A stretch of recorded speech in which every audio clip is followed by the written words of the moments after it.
Hey everybody, welcome to my YouTube channel. My name is Mohammed. This is Heavy Metal FPL, and in this video I'm going to review game week 12.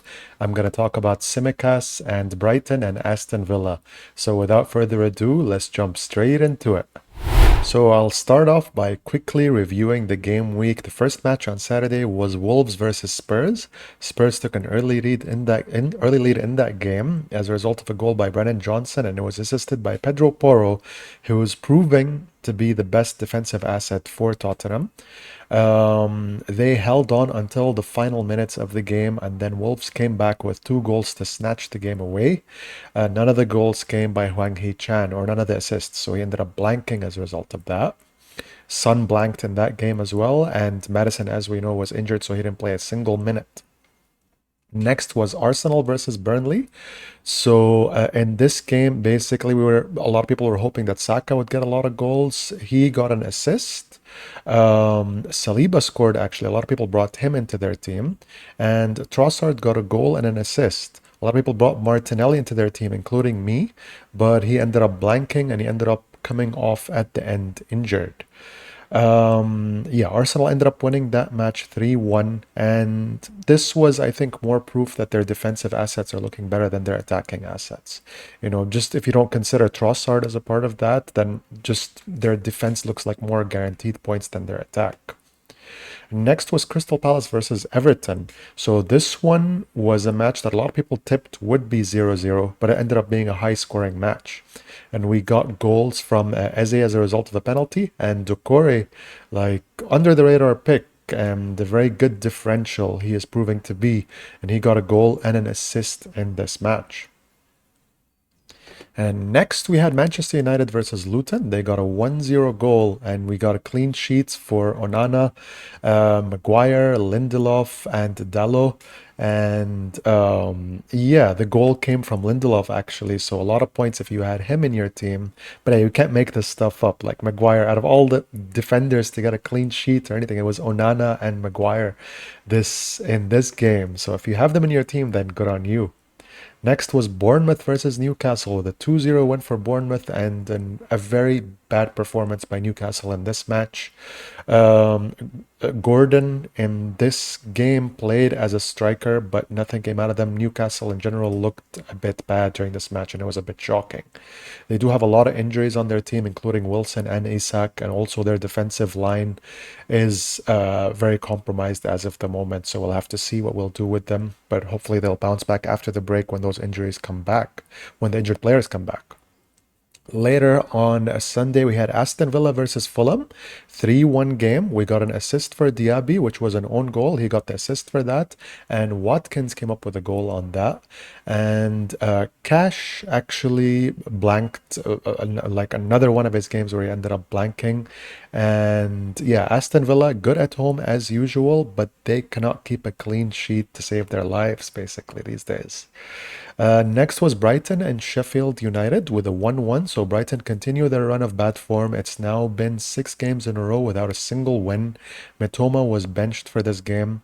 Adingra was the one who got their goal in. So he was one of my picks in one of my earlier videos. Cheap budget pick, basically, at 5.0 million. He got a goal with this, but Brighton are looking worse and worse. I'll get into more detail about them later in this video. Next, we had Liverpool versus Brentford. 3-0 win for Liverpool. There was a big chance for Mbeumo earlier in the game. He had a one-on-one, but he didn't score it, so it could have been a different game if it was for that. Tsimikas started this game, and I think a lot of people had sold him, including me, before this match, and they were expecting that he might not do anything and perhaps be benched for this game, but he ended up coming in. He got the clean sheet, and he also got 2 assists. Salah scored 2 goals in this game, and a lot of people had him captained, including me. So that was a good pick in the end. And Diogo Jota scored the third, and Darwin Núñez ended up with an assist after this game. Next was West Ham 3-2 versus Nottingham Forest. So Awoni, if you still have him in your team, he scored a goal. And this Bowen continuing to deliver the goods. This is the second game for West Ham in a row, which ended up in 3-2, and this time the score was in their favor. Paqueta also scored. I don't think a lot of people have him in their team, and also Soucek, if you still have him in your team, he bagged a goal as a result of a corner on this. And Ward-Prowse came up with 2 assists as a result of 2 corners being delivered for 2 of those goals. One of those was by Bowen, and the other one was by Soucek. And last but not least in this week was a thriller between Chelsea and Man City. I think this will come down as a classic 4-4. We had a lot of goals from a lot of different players. We had Haaland scoring 2 goals and getting an assist. We had Rodri scoring. We also had Akanji scoring for Man City. Now on Chelsea's side, all of their guys scored, right? We got like Nicholas Jackson scored a goal. Cole Palmer snatched a penalty at the end, and Sterling also came up with a goal for them. But very, very, very promising for you if you're a Chelsea fan, and dare I say we might start looking at their assets seriously again. So next I'll talk about my team a little bit, and as a result of that, maybe talk about Tsimikas, right? So I ended up getting a small red arrow, so I'm just under 600k in ranking right now, and I think a big reason for that was that I sold Tsimikas out of my team, so I didn't have him, I didn't get any of his points. I think this was the case for a lot of different people. So what I had was Tsimikas, and the logic that I was following, which I think a lot of people did follow, and I think it was correct, at least when you don't see everything in hindsight. The logic that a lot of people were following was that basically Tsimikas was benched in the last match, and so he was looking like a doubt to start this one. He played midweek in Europe and he didn't perform well at all. And you also had, on the other hand, Arsenal, who had an easy fixture. So people were looking to sell Tsimikas and maybe get Saliba. And you also had Crystal Palace, whose defense was looking very, very good. And they were playing against Everton, which was expected to be a 0-0. So based on that logic, you would sell Tsimikas and you would get either a Crystal Palace defender, which I did, or you would get an Arsenal defender, which a lot of other people did as well. I went for the Crystal Palace defender. I didn't get Saliba, unfortunately, so it turned out to be the worst decision because Tsimikas came back, yeah, with the 2 assists and the clean sheet, and Crystal Palace somehow against Everton, ended up with a 5-goal thriller of a match, which is just a big rarity for them and for Everton as well. So yeah, these things happen. Sometimes FPL just sets traps for you and you fall into them and you just have to, suck it up, and hopefully next week will be better. But yeah, if you sold Tsimikas, I think you should just focus not on the outcome, but just on the process that you went through. Like, why did you sell him in the first place? And it's probably one of those reasons. Like Gomez ended up being injured, right? And that's a big reason why Tsimikas started it in the first place. But we didn't know that until after the deadline. So there was nothing really we could do in preparation for this. I think we followed the facts that we had on hand, and that's how we ended up with this decision. Now, would I get Tsimikas back into my team?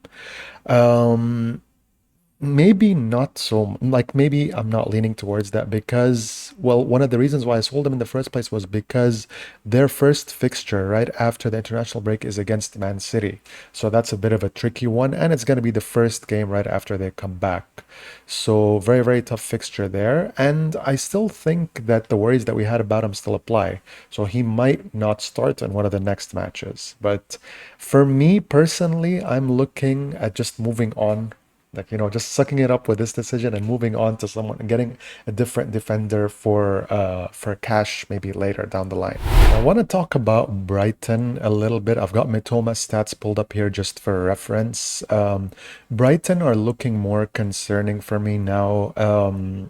They've still got good fixtures, but their form has been really, really bad. So 0 wins out of the last 6. Like, if you see, like, 3 of those were hard fixtures, but then they had 3 really easy ones against Fulham, Everton, and Sheffield United, which was supposed to be the easiest one and supposed to be the one where they bounce back. But they still ended up drawing with that 1-1.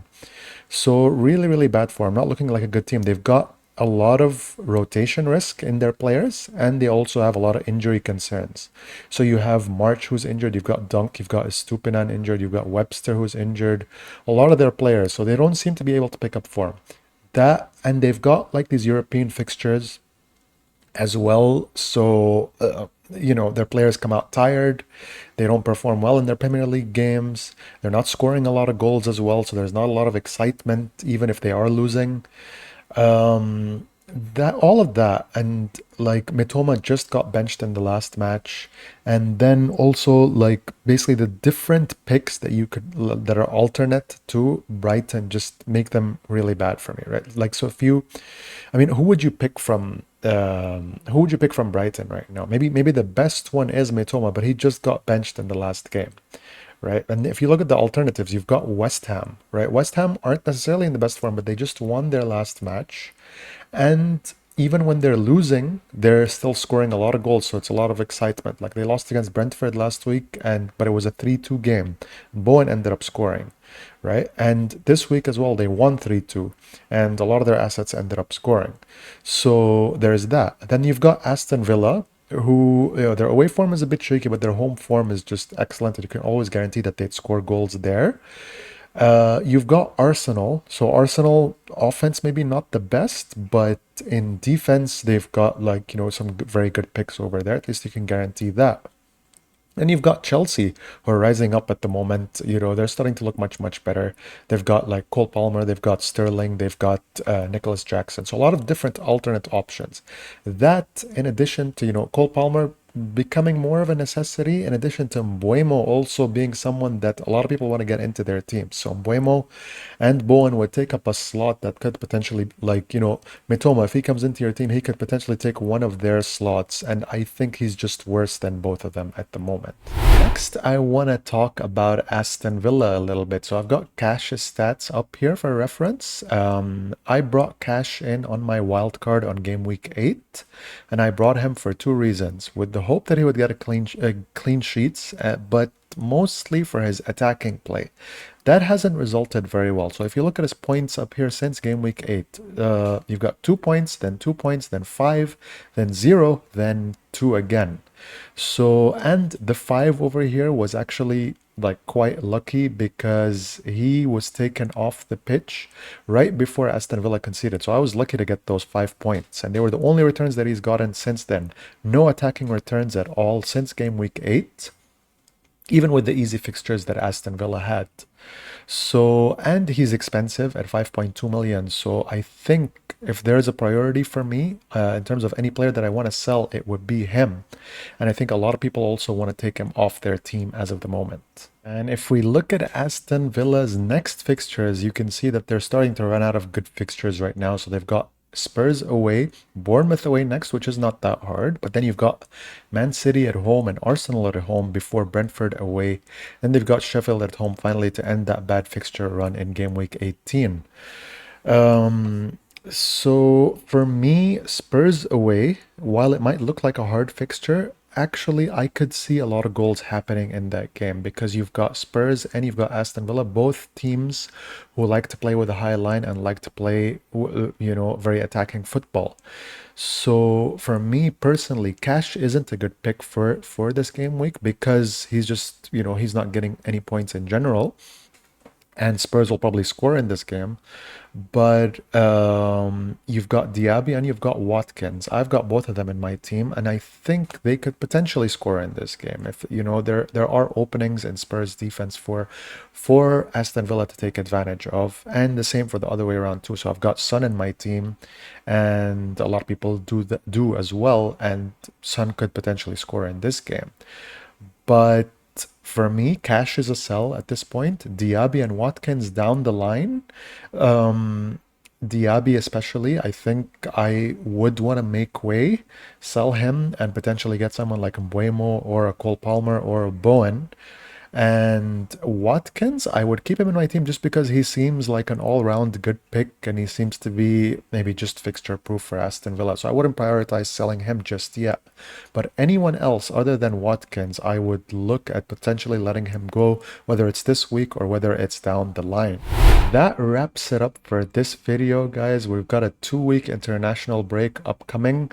And so if you can afford to, definitely hold on to your transfer plans for now, because there's going to be a lot of fake news coming up and a lot of players going out to play for their team, for their national teams. So I wouldn't be too hasty because there might be injuries down the line as well. If you like this video and you like what I do, make sure to hit the like and subscribe button. For now, I'm gonna bounce and I will talk to you all soon.